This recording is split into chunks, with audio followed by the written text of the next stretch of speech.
सद्गुरु शंकर रूप नमो नमो बहुबारहे सकल सुपूजन भो श्री सद्गुरु महाराज की जय। सभी कोई कहा श्री सद्गुरु महाराज की जय। श्री सद्गुरु महाराज की जय।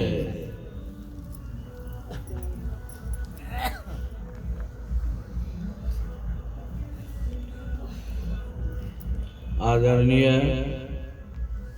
धर्म प्रेमी सज्जन वीरेंद्र तथा धर्मशिला माताओं एवं बहनों,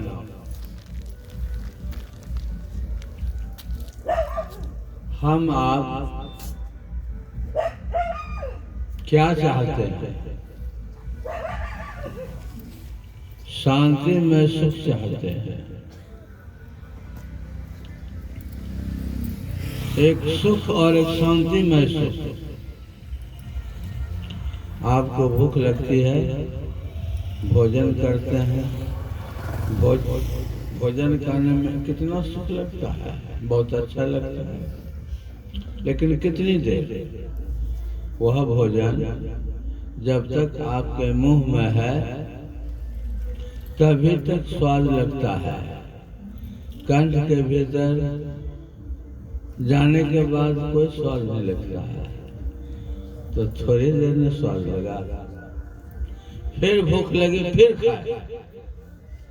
जीवन भर भूख लगती है, खाते हैं, खाने भर भोजन का सुख लगता है। नींद आती है, नींद में जाते हैं, कितना सुख लगता है। 2 घंटे, 4 घंटे, 5 घंटे, 6 घंटे, जितनी देर सोए रहते उतना ही देर में सुख लगता है। उसके बाद फिर जागते हैं, फिर सोते हैं, फिर जागते हैं, तो सजा का तो सुख नहीं लगता है। ना खाने का, ना सोने का। देखने में बड़ा अच्छा लगता है। कब तक देखते हैं? बेटा है, पोता है, गोद में लेते हैं, बड़ा अच्छा लगता है। लेकिन थोड़े ही देर लगता है। संसार का कोई भी सुख लगता है, छूटता है। और जब तक शरीर में ताकत है, बल है, तब तक संसार के सुख हमको लेते हैं। जब शरीर बिल्कुल जर्जर हो जाता है, बूढ़ा हो जाता है, आँख में देखने की शक्ति समाप्त हो जाती है, कान में सुनने की शक्ति समाप्त हो जाती है, हाथ में पकड़ने की शक्ति समाप्त हो जाती है, पैर में चलने की शक्ति समाप्त हो जाती है। जब शरीर बूढ़ा हो जाता है तो गिरह में दर्द, दांत में, कमर में, सब दर्द ही दर्द रहता है। और पीड़ा से कराहते रहता है। और बढ़ते बढ़ते इतनी पीड़ा हो जाती है कि बर्दाश्त नहीं होता है। तरफ तरफ करे जीव शरीर को छोड़ देता है। कितना दिन लगा सुख? जितना सुख लगा उससे ज्यादा दुख ही लगा। आपका परिवार बढ़ जाता है, बेटी सयानी हो गई, शादी करने में कितनी दिक्कत होती है, पैसे का अभाव है। और जब तक बेटी की शादी नहीं होती है तब तक माथे में कितना भार है। शादी हो गई, ससुराल चली गई, अगर आपको सुनने में आया कि मेरी बेटी की जो सास है मेरी बेटी को नहीं मानते, मेरा जवाब मेरी बेटी को नहीं मानते, बेटी है ससुराल में, यही आंसू चूता है। कितना सुख लगा। पत्नी बीमार है, बेटा बीमार है, और इतना भयंकर रोग है कि हम इलाज नहीं करा पा रहे हैं। जब बेटा हुआ कितना सुख, कितने दिन तक सुख रहे। संसार में एक भी सुख सजा के लिए नहीं है, लगता है छूटता है, लेकिन आप ये चाहते हैं कभी हमको दुख हो, कभी नहीं चाहता, लेकिन दुख आए बिना, तड़पाए बिना आपको छोड़ता नहीं।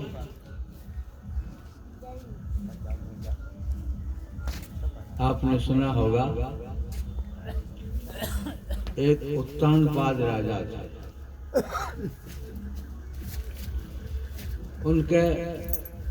उनको दो स्त्रियां थी। बड़े का नाम सुनीति थी, छोटी का नाम सुरुचि थी। सुरुचि का पुत्र का नाम था ध्रुव और सुनीति के पुत्र का नाम था सुनीति के पुत्र का नाम था ध्रुव और सुरुचि के पुत्र का नाम था उत्तम। एक दिन दोनों भाई आंगन में गेंद खेल रहे थे। अब बच्चों को तो खेलने में बहुत अच्छा लगता है। उसी आंगन में छोटी रानी सुरुचि बैठी थी। गेंद उसी के पास चला गया, गेंद वो सुरुचि पकड़ लेती है। बालक ध्रुव उछलते कूदते दौड़ते हुए जाते हैं और कहते हैं, छोटी माँ हम दोनों भाई गेंद खेल रहे, गेंद दे दीजिए। गेंद वो नहीं दी, दुत्कार ले फटकार ले। उसी आंगन में राजा उत्तानपाद बैठे थे। बालक ध्रुव उछलते कूदते हुए पिताजी की गोद में जाकर बैठ जाते हैं और कहते हैं कि पिताजी छोटी माँ से गेंद दिला दीजिए, हम दोनों भाई गेंद खेल रहे हैं। अभी तक बालक ध्रुव राजा उत्तानपाद के गोद में जाकर बैठा ही था कि पता नहीं सुरुचि का आक्रोश था। जली कटी बातें कहते हुए, कटु बात किसी को अच्छा नहीं लगता है, मीठी बात सबको अच्छा लगता है, लेकिन वो जली कटी बातें कहते हुए सुरुचि राजा उत्तानपाद के पास जाती है और राजा के गोद में जो बालक लोग बैठे हुए थे जबरन हाथ पकड़ खींच कर नीचे उतार देते हैं और कहते, खबरदार तुम पिता की गोद में नहीं बैठ सकते। अगर पिता की गोद में बैठना चाहते हो जाओ तपस्या करो और तपस्या करके मेरे पेट से पैदा हो, तभी तुम पिता की गोद में बैठ सकते हो और तभी इस राज का अधिकारी भी बनोगे। राजा उत्तानपाद छोटी रानी से ही राजी थे, कुछ नहीं बोले। बालक ध्रुव रोते हुए अपनी माँ सुनीति के पास जाते हैं और रो रो कर कहते हैं कि माँ, छोटी माँ गेंद भी नहीं दी और पिताजी की भी गोद में बैठने नहीं दिया और बोली, जाओ तपस्या करो और तपस्या करके मेरे पेट से पैदा हो, तभी तुम पिता के भी गोद में बैठ सकते हो और स्वराज का अधिकारी भी बनोगे। क्या सुनीति को दुख नहीं होगा? राजा उत्तानपाद तो उसका भी पिता था, लेकिन छोटी रानी उनकी जो सौत थे, सौतेन कहते हैं दूसरी पत्नी को, कितना कष्ट हुआ होगा। लेकिन सुनीति का कुछ चलने वाला नहीं था, इसलिए उन्होंने धैर्य धारण किया और अपने बेटे को उपदेश देते कि बेटा तुम पिता की गोद में कब तक बैठ सकते हो, थोड़ी ही देर, लंबे काल तक नहीं बैठ सकते हैं। उनकी माँ उपदेश देती है कि बेटा जाओ तपस्या करो और तपस्या करके तुम उस पिता की गोद में बैठोगे जहाँ से कोई भी नहीं उतर सकता है। संसार में कोई ऐसा स्थान है, कोई ऐसा पद है जिस पद पर आप सब दिन नहीं रह सकते हैं।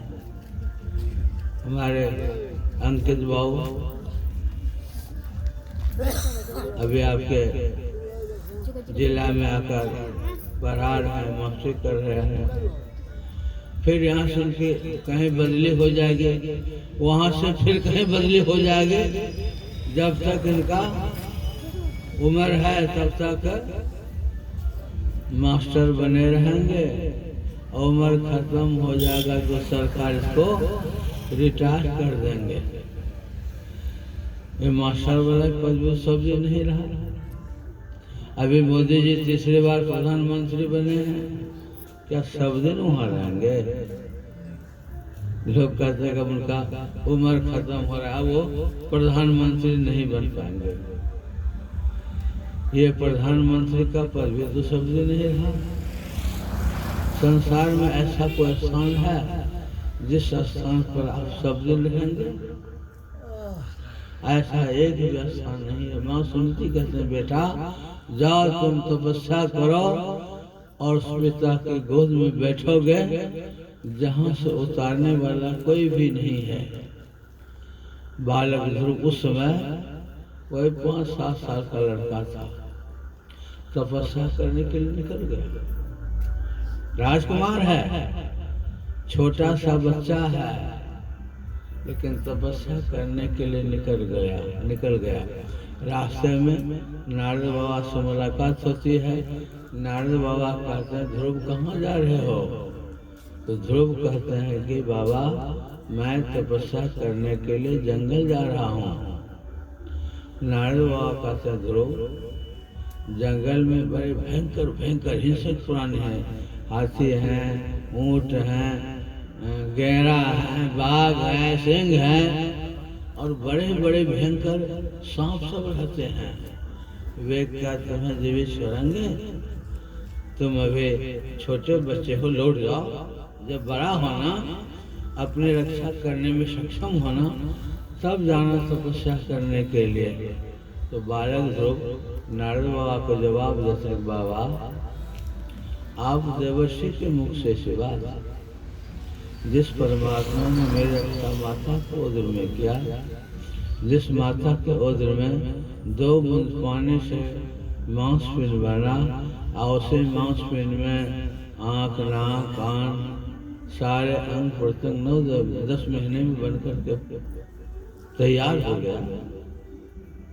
जिस परमात्मा ने जिस माता के जठराग्नि में कितना अन्न पच गया और उसमें हम सरे नहीं, गले नहीं, मरे नहीं। जिस प्रकार के कुम्भकार के घड़ा में कच्चा आवा में कच्चा घड़ा पकड़ कर तैयार होता है, उसी प्रकार उस माता के जठराग्नि में 9-10 महीने में सब तरह से सब लक्षण परिपूर्ण होकर के जन्म लिए।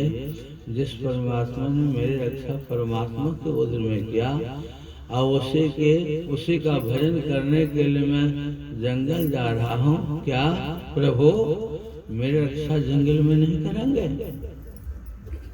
किसी कवि ने बड़ा अच्छा कहा, रन बन ब्याज विपत्ति में बढ़ा डर हो जन को, जो सहाय जननी जठे सो प्रभु गयो के सो। जो प्रभु जननी के जठन में रक्षक कोई सहायक हुए, वे क्या सो गए हैं? वे मेरी रक्षा नहीं करेंगे। एक राजकुमार एक राजा जंगल गए सैर करने के लिए। जंगल में एक ऋषि बालक थे। बालक सबको बड़ा अच्छा लगता है। ऋषि बालक थे। राजा के मन में भाई इतना सुंदर सुकुमार बालक है, ये जंगल में रहने लायक नहीं है। अगर मेरे साथ जाता तो मैं इसे अपने घर पर ले जाता, अपने महल में रखता, अच्छी व्यवस्था में रखता। राजा ऋषि बालक से कहते हैं कि बालक तुम मेरे यहाँ जाओगे? ऋषि बालक कहते हैं तुम अपने यहाँ ले जाकर मुझे क्या करोगे? तो राजा कहते हैं कि मैं जैसे मकान में रहता हूँ वैसे मकान में मैं तुम्हें रखूँगा, जैसा भोजन मैं करता हूँ वैसा भोजन मैं तुम्हें भी कराऊँगा, मैं जैसा कपड़ा पहनता हूँ वैसा कपड़ा मैं तुम्हें भी पहनाऊँगा, और मेरे सो जाने पर जैसे पहरेदार पहरा करता है उसी प्रकार तुम्हारे सो जाने पर भी पहरेदार पहरा करेगा। तो ऋषि बालक कहते हैं नहीं, मुझे खिलाओ तुम मत खाओ, मुझे पहनाओ तुम मत पहनो, और मैं जब सो जाऊं तो तुम जाकर के मेरी पहरा करो। राजा कहते हैं ऐसा तो नहीं होगा, जैसा खाऊंगा खिलाऊंगा पहनूंगा पहनाऊंगा, जैसे महल में मैं रहता हूँ उसे महल में रखूँ। कहता नहीं, तब नहीं जाऊंगा।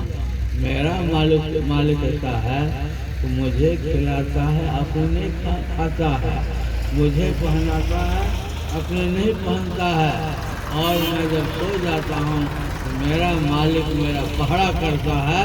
पर तो सोवे मगन में साहब चौकीदार का, ऐसे मालिक को छोड़कर मैं तुम्हारे पास जाऊँ? हमारा परमात्मा ऐसा है, ऐसा है, ऐसा है। उनका कोई रूप रंग नहीं है, कोई आकार प्रकार नहीं है, और इतने बड़े हैं कि उन्हीं के अंदर सारी दुनिया सारी सृष्टि है, और सबको उन्होंने बनाया है, उसका कोई रूप रंग नहीं है। बाबा कबीर की वाणी में है,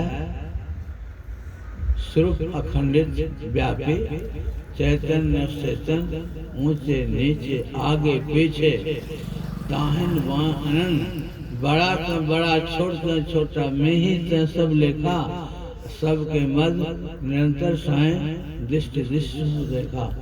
चाम चश्म सो नजर न आवे, खोज रोह के नैना, चोन चवुन वजुद न मान, ता सुबह नमो न आयना, जैसे ऐना सब दर्शावे, जो कुछ वेश बनावे, ज्यों अनुमान करे साहब को त्यों साहब दर्शावे।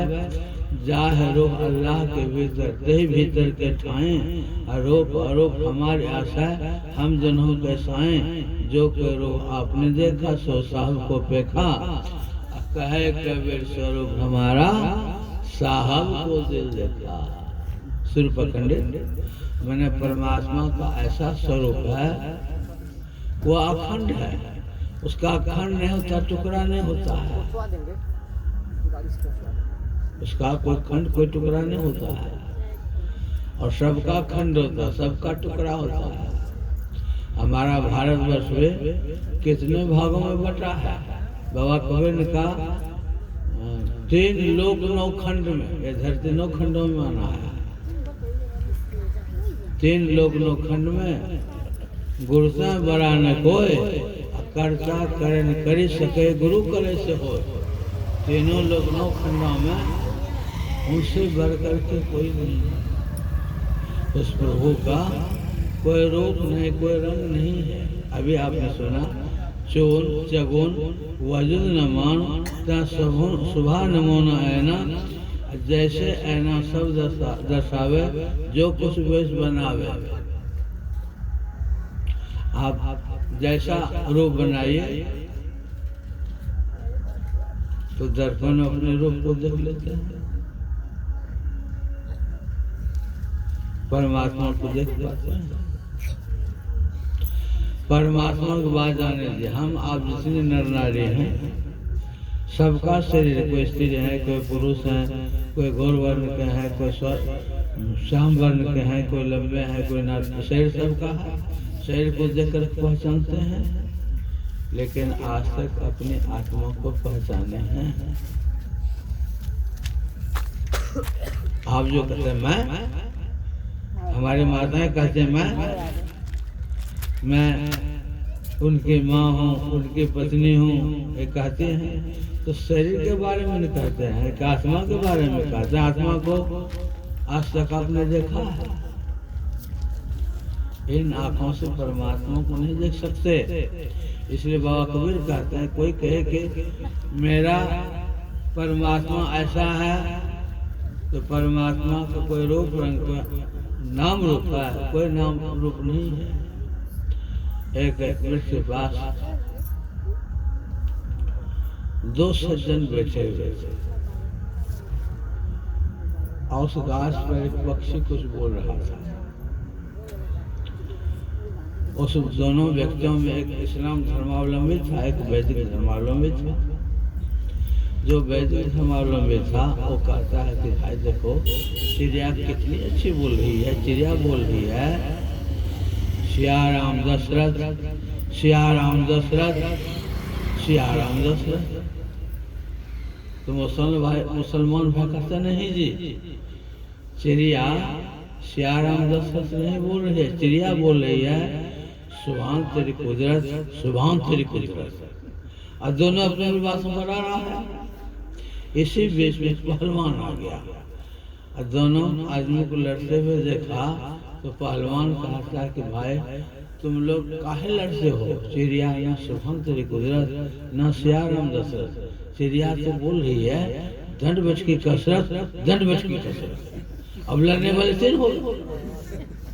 इसी बीच में हल्दी मसाला बेचने वाले बूढ़ी माँ आगे, वो भी बगल में टोकरी रख करके, और तीनों से बूढ़ी माँ कहती है कि बेटे तुम लोग आपस में काहे लड़ते हो, चिड़िया न सुभान तेरी कुदरत न सिया राम दशरथ न दंड बच की कसरत। चिड़िया से बोल रही है नमक तिलक अदरक, नमक तिलक। अब लड़ने वाले चार हो, सभी अपने अपने बातों पर आ रहे हैं। इसी बीच में साधु जी आ गए। साधु जी कहते हैं तुम लोग आपस में काहे लड़ते हो, चिड़िया अपनी भाषा में कुछ बोल रही है, तुम लोगों के मन में जैसा भाव है उसका अर्थ वैसा लगाते हो। ठीक उसी प्रकार परमात्मा कैसे नाम रूपों में नहीं है। कोई नाम रूप है, वह नाम रूप तो अवतार हुआ। अवतार मतलब होता उतरना। जब पृथ्वी पर इतनी पापों का तांडव होता है कि सामान्य आदमी से जब समन नहीं होता है तब वो महाशक्ति उतरते हैं। जिस रूप से उतरते हैं तो उस रूप का भी कोई नाम रख देता है, उस रूप का भी पहचान के लिए कोई नाम रख देता है। वह भी असुरों का संहार करके जहाँ से आया फिर वहीं चला जाता है। मैंने जिस किसी शरीर को धारण किया है उस शरीर को छोड़ देता है और फिर अपने में भगवान राम आए।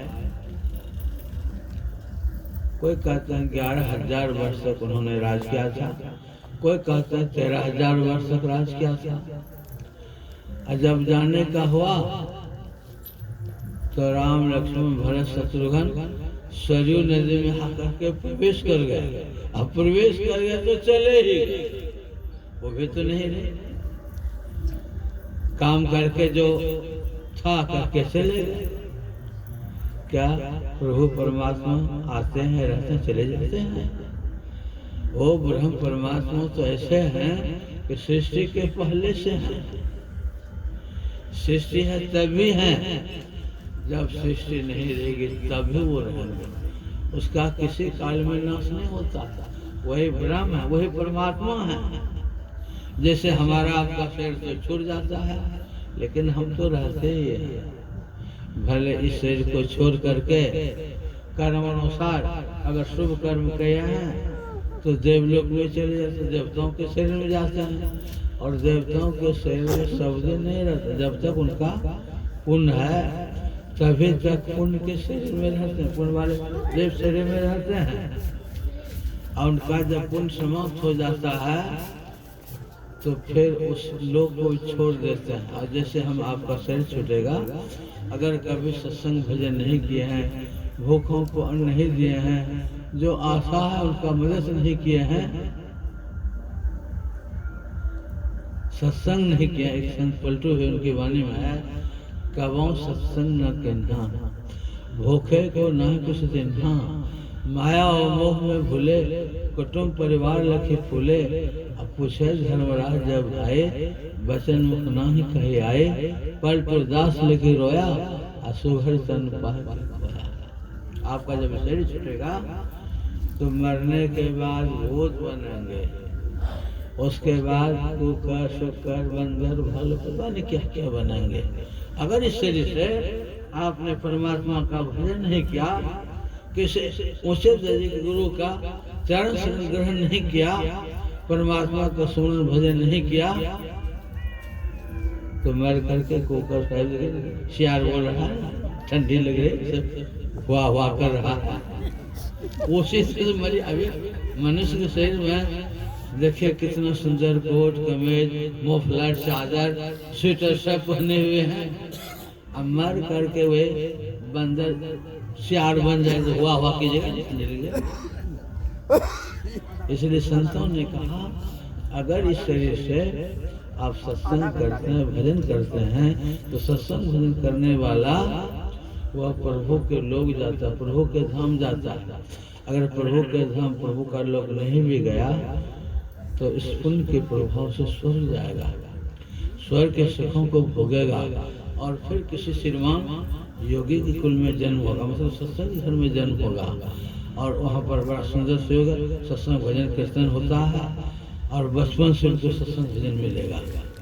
इस तरह से अगर आप सत्संग भजन करेंगे इस पुण्य के प्रभाव से शरीर से छूटेगा, लेकिन स्वर्ग लोग जाएंगे और वहाँ से फिर भजन करने के लिए मनुष्य का शरीर आपको तब तक मिलता रहेगा जब तक के उस प्रभु परमात्मा का साक्षात्कार नहीं कीजिएगा, तब तक आपको उस प्रभु परमात्मा का शरीर मिलता रहेगा।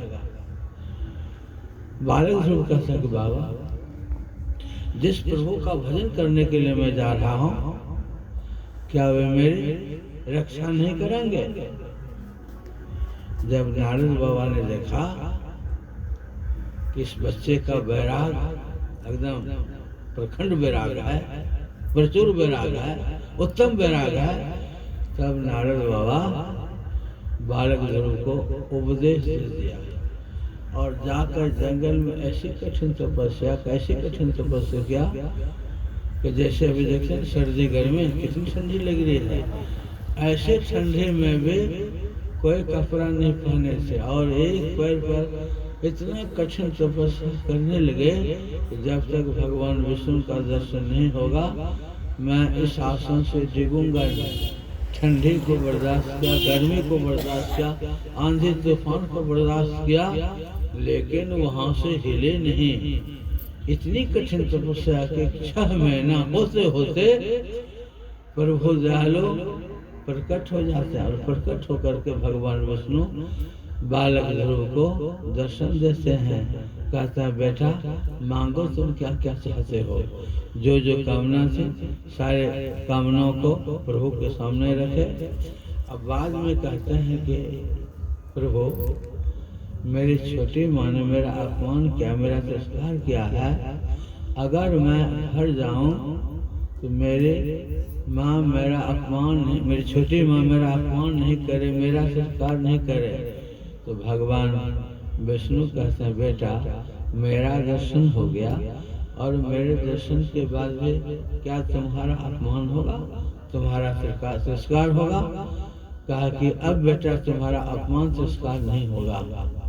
वही बालक ध्रुव जब लौट कर घर आए भगवान विष्णु का दर्शन करने के बाद, जो छोटी माँ उसका अपमान किया था, तिरस्कार किया था, वह सोने के थाल में धूप दीप नैवेद्य सजा करके उनकी आरती उतारे, बड़े आदर से अपना घर ले गए। प्रभु परमात्मा का अगर भजन करेंगे, भक्ति करेंगे तो जहर भी अमृत हो जाएगा, दुश्मन भी मित्र हो जाएगा। अगर प्रभु परमात्मा का भजन नहीं कीजिएगा तो जब आपकी मौत मृत्यु आएगी ना तो जमरा तड़पा तड़पा कर ले जाएगा। एक संत ने कहा फेरो पछतेबे मन कर गुरु के भजनी, फेरो पछतेबे मन मीन खेले मांस खेले देह कले चिकनी, मीन खेले मांस खेले देह कले चिकनी, आए जाए तो जमरैया नरक हो तो भोगने, फेरो पछतेबे मन कर गुरु के भजने। हाथ गोर बांध देतो गलाम देतो फसरी, हाथ गोर बांध देतो गलाम देतो फसरी, कटा कुसा पर खिंचने दे तो बार बार चिकरी, बाप बाप चिकरे फेरो पछतवे मन कर गुरु के भजने। चेत बात चेत नहीं तो नरक हो तो भोगनी। चेत बात चेत नहीं तो नरक हो तो भोगने। फेरो पछतवे मन कर गुरु के भजने। फेरो पछतवे मन कर गुरु के भजने। अगर गुरु का भजन नहीं कीजिएगा, परमात्मा का भजन नहीं कीजिएगा तो पश्चाताप करना पड़ेगा। अब पश्चाताप करने से क्या दुखों से बचेगा? कितना सुनहरा अवसर है, मनुष्य का शरीर है। अगर आपके जीवन में गुरु मिला और गुरु के अनुसार आप ठीक ढंग से ध्यान कीजिएगा, सत्संग कीजिएगा। सत्संग ध्यान करते करते जब आपको निर्मल ज्ञान आएगा तो सारे दुखों का अंत हो जाएगा। दुख किसको होता है? जिसमें आप गहरे नींद में रहते हैं उसमें बेटी मरने का, बेटा मरने का, पति मरने का, पत्नी मरने का दुख होता है। जब नींद में रहते हैं तो कोई दुख नहीं। तो दुख संग रूप को होता है। जीव हमारे आपके शरीर में है, शरीर में जीव है, इसी में शरीर में फोड़ा है, उसका दर्द होता है। कोई कठिन रोग है जिससे आपको इतनी पीड़ा होती है कि छटपटाते हैं। जब आप शरीर में हैं तभी तक दुख सुख होता है, और शरीर से अलग हो जाता है उसमें कोई दुख सुख नहीं होता है। नींद में बेटे ब्याहने का दुख है, शरीर में कैंसर जैसी भयंकर बीमारी है, नींद में हमको दुख होता है। शरीर में जो हम फैले हुए हैं, नींद में हम सभी अंगों से सिमट कर इसी शरीर में परमात्मा फेफड़ा बनाया है। नींद में जीवात्मा 3 जगह रहता है। जगह में आंख में रहता है, स्वप्नावस्था में कंठ में रहता है, नींद में फेफड़ा में रहता है। एक ऐसा स्थान है सभी अंगों से सिमट जाता है। तो जैसे नींद में सभी अंगों से सिमट कर फेफड़ा में चला जाता है, कोई दुख नहीं। ये तो नीचे नींद में 2-4 घंटे रहते हैं, 5 घंटे 6 घंटे रहते हैं। जैसे जगते हैं वही काम, वही धंधा, वही चिंता सताने लगती। जब तक शरीर है तभी तक इसी तरह से कभी दुख कभी सुख, कभी अभी जैसे रात्रि हो गई ना फिर दिन होगा, सूरज का उदय होगा फिर दिन होगा। उसी प्रकार कभी कभी आपको ऐसा कष्ट होता है, ऐसा कष्ट होता है कि रोते रोते समय व्यतीत होता है। और कभी कभी ऐसा सुख होता है, ऐसा सुख होता है लगता है कि हम सम्राट हो गए। इस संसार में दुख सबके साथ होता है। मोदी प्रधानमंत्री उनको दुख नहीं होता होगा जब उनको जैसे वो तिरस्कार करता है। कौन है, किनका बेटा है वो, राहुल गांधी, वो जब ताना मारता है उसको तकलीफ नहीं होती होगी? अपमानजनक बातों से सबको तकलीफ होती। आपकी पत्नी प्यारी पत्नी है ना, वे जब कटु शब्द कह देगी जैसे लगा कि जहर खा के मर जाए। बेटा है, बेटा अपमान बात बोल दिया, देखिए क्या होता है। शरण कुमार जैसे कितना बेटा है। शरण कुमार की पत्नी अपने पति को शुद्ध दूध में खीर बनाकर खिलाते थे, और उनके सास ससुर यानी शरण कुमार के माता पिता अंधे थे, उनको महुआ दूध में खीर बनाकर खिलाते थे। सास तो माँ ही नहीं, और पति की माँ अपनी ही माँ। ये सब प्रत्येक औरत को समझना चाहिए, मेरी माँ है। जैसे आपकी माँ है, पति का जो माँ वो भी आपके माँ के ही समान है। लेकिन वे कटु व्यवहार करते थे। शरण कुमार के लिए शुद्ध दूध का खीर बनाकर खिलाते थे, और सास ससुर को महुआ दूध का खीर खिलाते थे। रंग में कोई अंतर देखने, ये भी तो शरण कुमार भी तो देखते होंगे, तो वो भी खीर है ये भी खीर है। रंग तो दोनों का एक ही, स्वाद में अंतर है। एक दिन संजोग वश श्रवण कुमार को उसकी पत्नी ने खाने के लिए खीरी दी खाने के लिए, तो बगल में संजोग से माँ बैठे थे। श्रवण कुमार कहते हैं कि माँ मेरे साथ आप खाओ। माँ खाने लगी। जैसे माँ वो शुद्ध दूध का खीर खाती है, स्वतः बोलते हैं बेटा ऐसा स्वादिष्ट खीर तो मैं आज ही खाया हूँ। इनका दिमाग खराब हो गया, ऐसा खीर आज ही मैं खाया हूँ। उनको समझने में देर नहीं लगे। श्रवण कुमार के मन में आ गया, लगता है कि मेरी पत्नी मेरे माँ के साथ कटु व्यवहार करती है। समझने में देर नहीं लगी। श्रवण कुमार अपनी पत्नी से कहते हैं माँ को जो तुम खीर खिलाते मेरे सामने में लाओ। हाँ मेरे सामने में लाओ। अब पकड़ लिए, पकड़ लिए। जब वो खीर लाकर देती है, जैसे खीर श्रवण कुमार खाते हैं फूट फूट करके रोने लगे।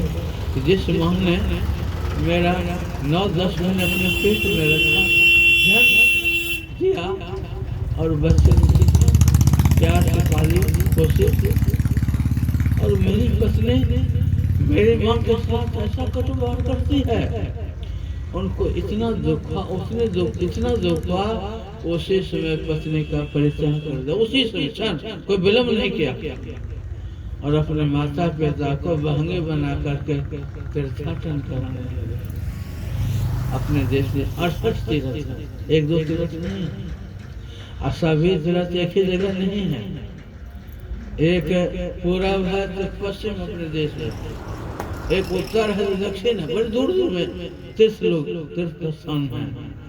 अब उस श्रवण कुमार को कितना परमात्मा का ताकत हो गया कि बहंगे बनाकर एक तरफ माँ एक तरफ पिता दोनों को तीर्थाटन करें। कितना श्रवण कुमार है। श्रवण कुमार जैसा बेटा किसका किसका है, अगर है तो बड़े भाग्यशाली हैं।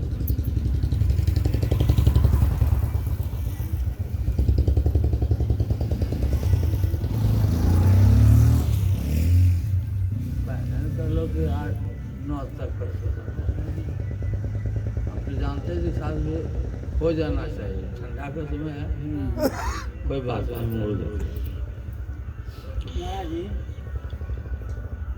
मतलब ये अंधा अंधी मैंने बचपने का जो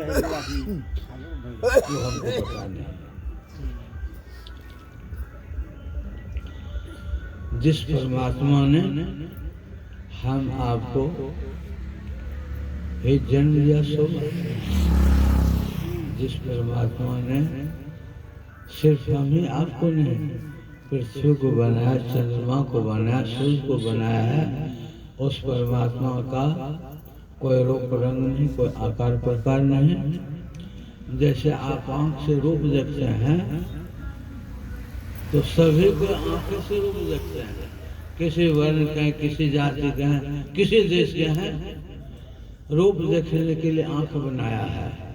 गंध रोधन का गान करने के लिए परमात्मा ने नाक बनाया है ना।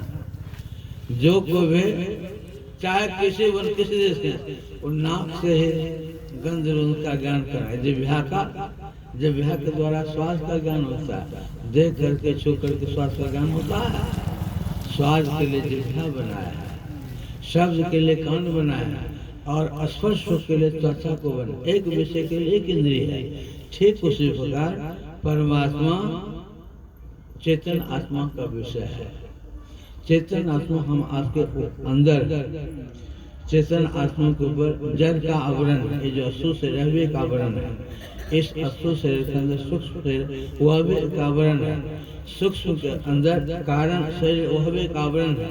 कारण के अंदर महाकारण शरीर वो भी एक आवरण है, और उसके अंदर एक केवल शरीर है। इतने ये स्थूल सूक्ष्म कारण महाकारण जड़ का आवरण है। इसके ऊपर चेतन का आवरण है, और चेतन के ऊपर परमात्मा। इतने आवरण हैं। सारे आवरणों को जब दूर करेंगे तभी परमात्मा का ज्ञान हो। और ये अंतिम ज्ञान है, और वह ज्ञान इसी शरीर से होता है। अगर इस शरीर से उस ज्ञान को हासिल कर लेंगे, परमात्मा का ज्ञान हो जाएगा। और जब इस शरीर को छोड़ेंगे तो सीधे परमात्मा में जा मिलेंगे, फिर उनका जन्म नहीं होगा। इस संतों का विशुद्ध ज्ञान है। जड़ का आवरण छेदन बाहर संसार में न बद्रिकाश्रम जाने में होगा, न अयोध्या में भगवान रामलला का जो स्थापना हुई है वहाँ उनका दर्शन करने पर भी ये आवरण नहीं उतरेगा। बद्रिकाश्रम चले जाइए, चले जाइए, गंगोत्री चले जाइए, कहीं जाइए, बाहर संसार में कहीं जाकर ये आवरण भेदन नहीं होता है। इसके लिए आपके जीवन में एक अच्छे गुरु हों जो कभी झूठ नहीं बोलते हैं, चोरी नहीं करते हैं, नशा सवेशा किसी के पाप को नहीं करते और हमेशा ब्रह्म अवस्था में रहते हैं। ऐसे गुरु को सत्पुरुष बोलते हैं, ऐसे गुरु को ऊंचे दर्जे का गुरु बोलते हैं।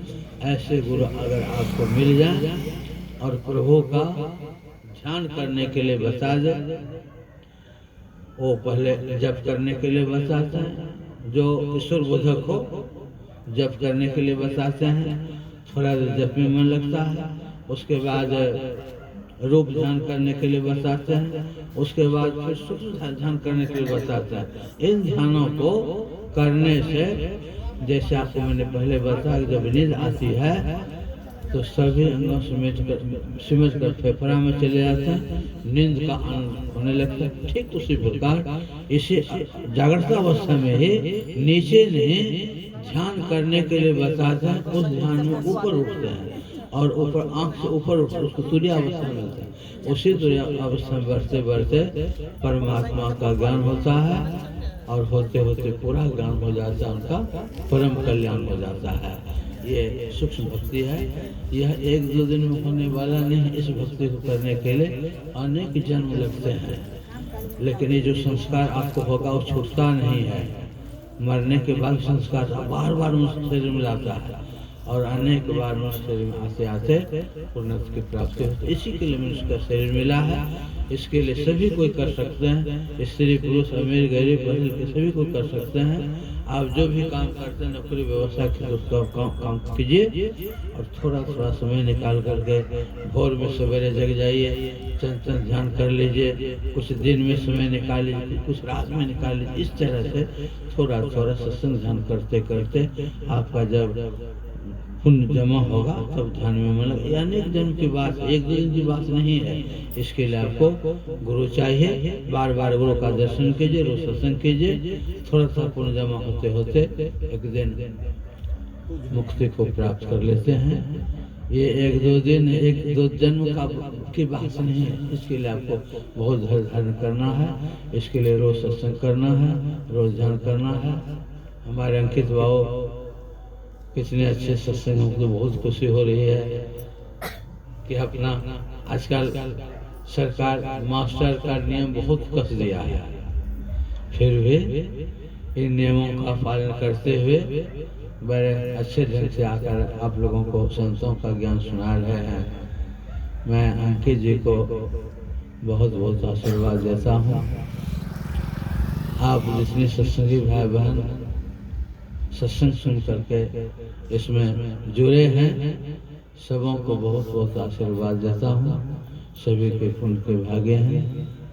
इतना ही उनको तो बोला कि समय देर से मैं समझ रहा था कि ठंडे में लोगों को दिक्कत है,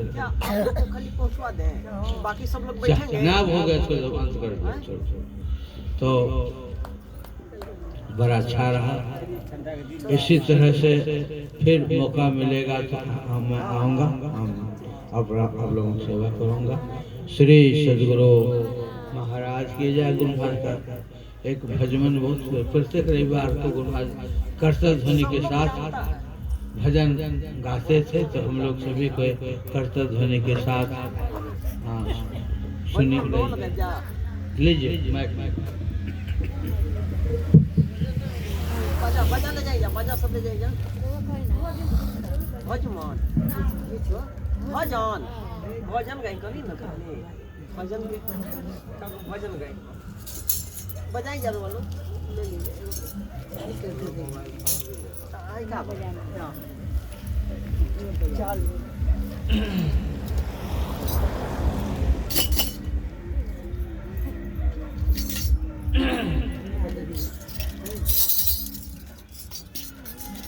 हमको दीजिए अंकित सर हमको दीजिए सहयोग करते हैं हाँ अपना हाथ बजाओ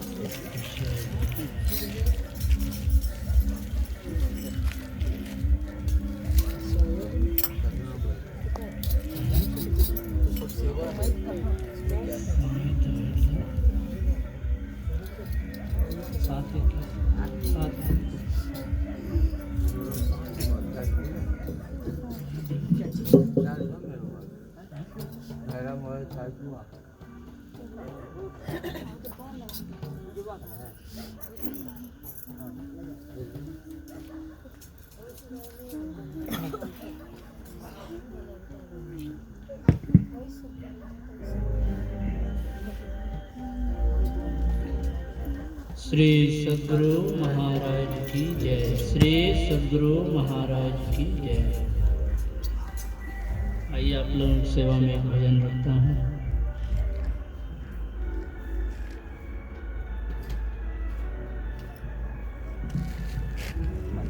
नर्तन मिला है भव जल, नर्तन मिला है भव जल, पार पाने के लिए बिगड़े हुए निज कर्मों को बनाने के लिए। नर्तन मिला है भव जल, पार पाने के लिए बिगड़े हुए निज कर्मों को बनाने के लिए। निज सूरत को भुला दिया है जग मूरत के प्यार में। निज सूरत को भुला दिया है जग मूरत के प्यार में। कोई नहीं अपना है प्यारे तेरा इस संसार में। कोई नहीं अपना है प्यारे तेरा इस संसार में। छोड़ विषय की आशा, छोड़ विषय की आशा, निज घर जाने के लिए बिगड़े हुए निज कर्मों को बनाने के लिए। नर्तन मिला है भव जल, पार पाने के लिए बिगड़े हुए निज कर्मों को बनाने के लिए। सतगुरु उपदेश नाम के आसरे चलते रहो। सतगुरु उपदेश नाम के आसरे चलते रहो। गिरते पड़ते भी प्रभु का नाम को कस कर रहो। गिरते पड़ते भी प्रभु का ध्यान को कस कर रहो। यही सहारा केवल, यही सहारा केवल पार पाने के लिए बिगड़े हुए निज कर्मों को बनाने के लिए। नर्तन मिला है भव जल, पार पाने के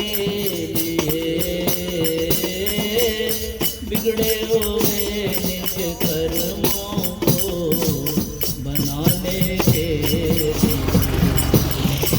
सियम धैर्य धारी कामादिक से मन को मोड़ ले सियम धैर्य धारी कामादिक से मन को मोड़ ले विष्णुकांत निज घट ही प्रभु मूरत से नाता जोड़ ले विष्णुकांत निज घट ही प्रभु मूरत से नाता जोड़ ले नहीं तो नरक तैयार है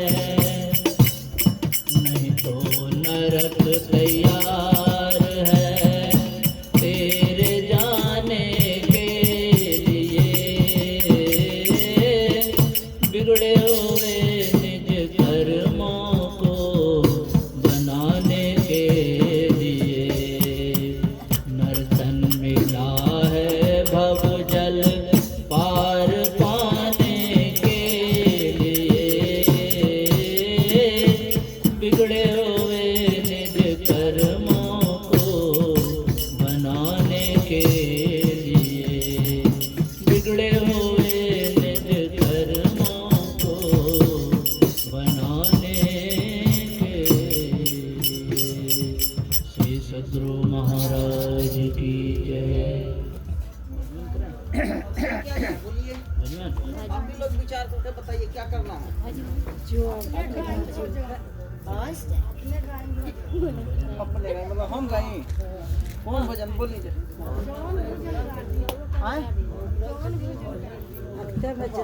बच्चा लाके दिया जय गुरुदेव अब मैं जनती पिया मरे हैं तो सुनाई भेजू पहले मत करो उसको जो नंद महाराज